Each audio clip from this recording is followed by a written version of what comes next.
A mere 542 million years ago, the Earth's landscape was a barren wilderness. 4 billion years after the planet's creation, no animals lived on the land. The most developed organisms were simple animals living in the oceans. Something extraordinary was happening in the seas. Over a period of 20 million years, at the beginning of a period called the Cambrian, an explosion of new animals developed below the water's surface. These later gave rise to most of the diversity of animal life that now exists on Earth. But the cause of this sudden burst of life, which geologists call the Cambrian explosion, remains a mystery. So the Cambrian explosion was really biology's big bang. Things went from moving very slowly along the seafloor without any predation to suddenly all the different type of ecologies that we find today. Life literally exploded. What triggered the Cambrian explosion? We don't really know. There are many different possibilities, different hypotheses, and we've got to remember that cause and effect are often difficult to disentangle. So what happened exactly? To try to understand it, you need to look a little bit farther back in the history of the Earth, to the Ediacaran period, which preceded the Cambrian. It was during this time that the first large animals evolved, but they were shell-less. Before the Cambrian, we go into what's called the Ediacaran times, and this is an extraordinary interval where we have the seafloor populated by basically weird creatures, and quite frankly, we're not quite sure whether they're animals or something else entirely. These are organisms which seem to have mostly survived on absorbing nutrients from the seawater itself. They may not have had any gut, some of them may be able to move. These creatures are principally soft-bodied, that is, they have no skeleton. And then they seem to more or less disappear as the Cambrian explosion kicks off. After 45 million years of slow evolution, those weird creatures suddenly disappeared, to be replaced by those of the Cambrian. The first echinoderms appeared 540 million years ago. Starfish and sea urchins are their descendants. Brachiopods followed after some 10 million years. The trilobite, the Cambrian's most iconic fossil, joined the explosion towards its end. It showed up a few million years later. There are a number of theories about what happened that enabled these creatures to appear.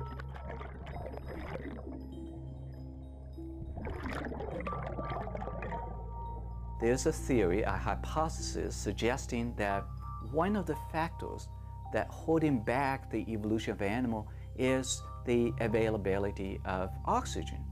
Photosynthesizers, things like cyanobacteria, algae, plants, make oxygen and organic carbon, and once the organic carbon is buried in the sediment, the oxygen is released in the ocean and the atmosphere for animals to use. Prior to the Cambrian explosion, oxygen levels may have been too low for large, active animals to survive. But once those levels increased, larger animals were able to survive and proliferate. Then animals burst and diversified in many, many different forms. Evidence to support this theory of higher oxygen levels is scarce, but there may be a link to a phenomenon called snowball Earth. This was a long period of recurrent ice ages. When the glaciers melted, huge amounts of rock were exposed and eroded, pouring nutrients into the water. That encouraged the growth of photosynthetic algae, which would have caused oxygen levels to rise. But the last of the giant ice ages ended around 90 million years before the Cambrian. Things like oxygen levels, which are fairly clearly increasing during this interval close to the Cambrian explosion, must have been important. But oxygen was accumulating already much, much before then. Another theory for why the Cambrian explosion occurred is that minerals became increasingly available in the oceans due to post-glacial erosion. These could have been used for the construction of shells. But Cambrian shells were made from a range of materials. This suggests that they were the result of parallel evolution in different animal lines, not a single innovation. That means something encouraged them to develop on more than one occasion, and shells are costly to make. It's unlikely mere abundance of minerals would have been enough.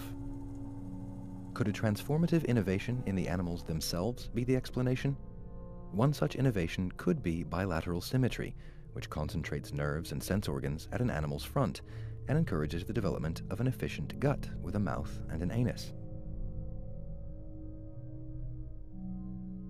We're inventing nervous systems, we're inventing eyes and other sensory systems. We're learning how to move fast, how to swim effectively. So you have a whole cascade of feedbacks, and it's really trying to pinpoint, if you like, the trigger versus all the other consequences which flowed from that initial point. The Cambrian explosion happens after a series of events, in my opinion. First, you need to have genetic building blocks to make an animal. You also need oxygen to support animals, to support animal metabolism.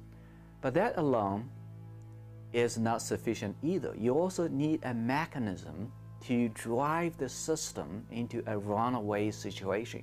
You need to make the system work very fast. And one of the mechanisms to drive the system to a runaway situation is ecological feedback. Ecological feedback, in this sense, refers to the interaction between predator and prey. During the Cambrian, predators evolved new mechanisms, such as vision, to track down their lunch. A good part of what's happening in the Cambrian explosion must be the motor of ecological change. And one of the really big, important gear changes, so to speak, to pursue that analogy, is in the way in which predators and prey interact. Part of the explanation for the widespread development of skeletons must be the rise of predators. And we see other evidence in terms of mouth parts, even gut content sometimes. You can see what one animal has swallowed.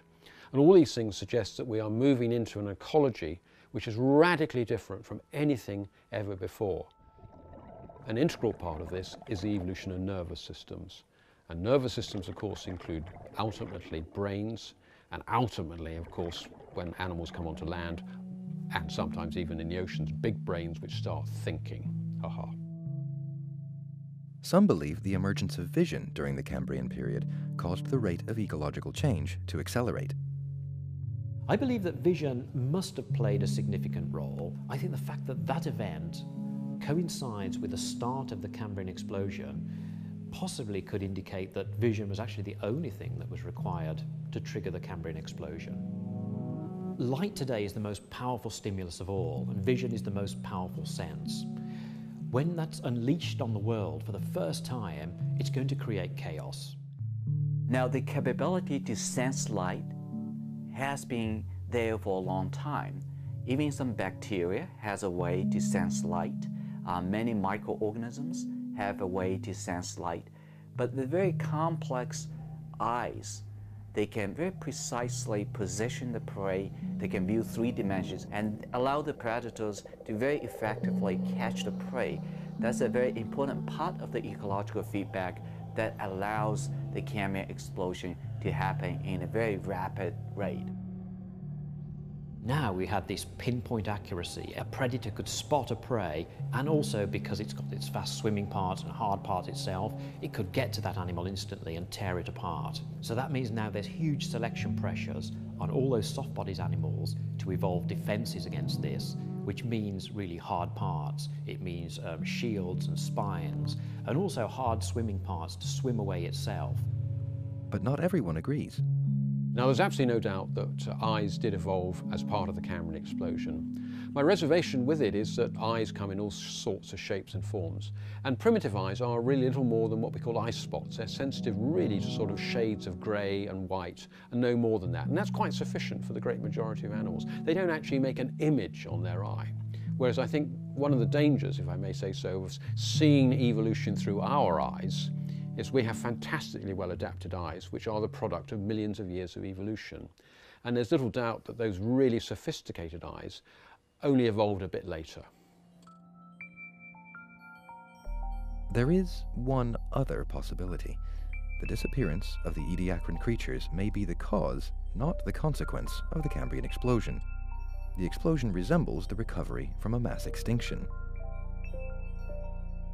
Signs of a catastrophe 542 million years ago could easily have vanished by now, but that doesn't mean one didn't happen. Perhaps the bilateral ancestors of today's animals were simply hiding in the shadows of the ediacaran world until opportunity knocked. Whatever actually did happen, though, they took that opportunity, with momentous consequences for the future. Humans are direct descendants of the Cambrian explosion. We have primitive fish from deposits such as the Burgess Shale in Canada, which we can really say are our ancestors. From the human point of view, the true significance of the Cambrian explosion is that Homo sapiens wouldn't be here if it hadn't happened.